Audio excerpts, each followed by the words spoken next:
जीवन में साहस का होना अत्यंत महत्वपूर्ण है। साहस से ही व्यक्ति अपने लक्ष्यों की प्राप्ति में सफल हो सकता है। संयम का अनुसरण करना हर क्षेत्र में सफलता की कुंजी है और यह मन, इंद्रियों और बुद्धि को नियंत्रित रखने में मदद करता है। समर्पण से ही आत्मा का पूर्ण विकास होता है, जिससे व्यक्ति अपने कार्यों में सच्चे पूर्णता की ओर पहुंच सकता। साहस से हम अपनी भूतकाल की अज्ञानता को पार करके नए मार्ग पर बढ़ सकते हैं। संयम द्वारा हम अपने विचारों और क्रियाओं को नियंत्रित करके सच्चे लक्ष्यों की प्राप्ति कर सकते हैं। समर्पण से हम अपने कार्यों में पूरा मन, शक्ति और समर्पण लगाकर उत्कृष्टता की दिशा में काम कर सकते हैं। संयम या इंद्रियों के नियंत्रण में रहना सच्चे ध्यान और सफलता की दिशा में मदद करता है।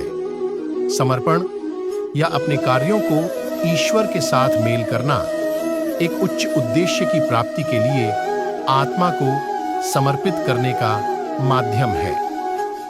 साहस जीवन के विभिन्न पहलुओं में समस्त चुनौतियों का सामना करने की आत्मा है। संयम अपने मन, इंद्रियों और कर्मों पर नियंत्रण बनाए रखने का तरीका है जो जीवन को संतुलित बनाए रखता है। समर्पण अपने कार्यों को पूरी श्रद्धा और उत्साह के साथ करना है, जिससे सकारात्मक परिणाम हो और दुनिया को एक उत्कृष्ट उदाहरण मिले। जीवन में संयम रखना भी अत्यंत आवश्यक है।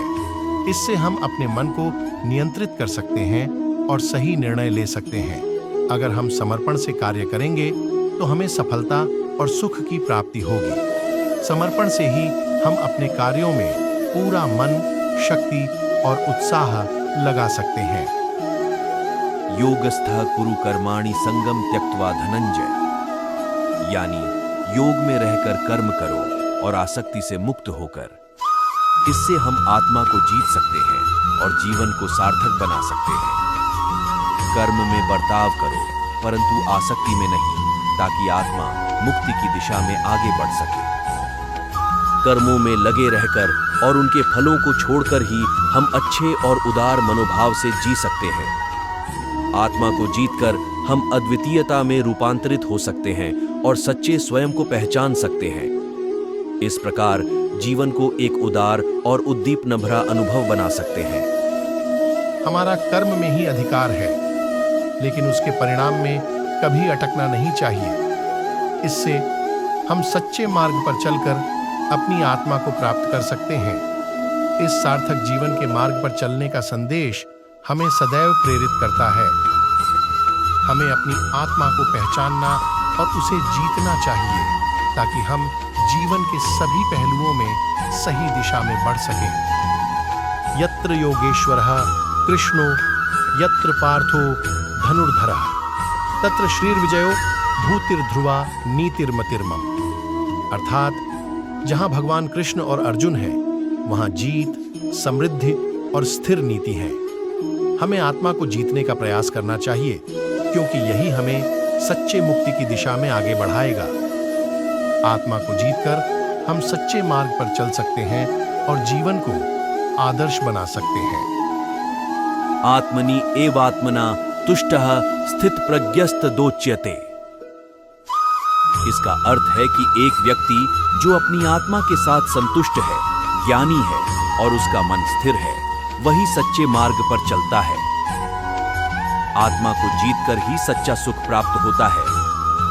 आत्मा को जीतकर हम सच्चे स्वरूप में आत्मा के साथ मिल जाते हैं और आत्मा की ऊंचाइयों को पहचानते हैं। इससे हम शांति, समृद्धि और सच्चे सुख की प्राप्ति कर सकते हैं।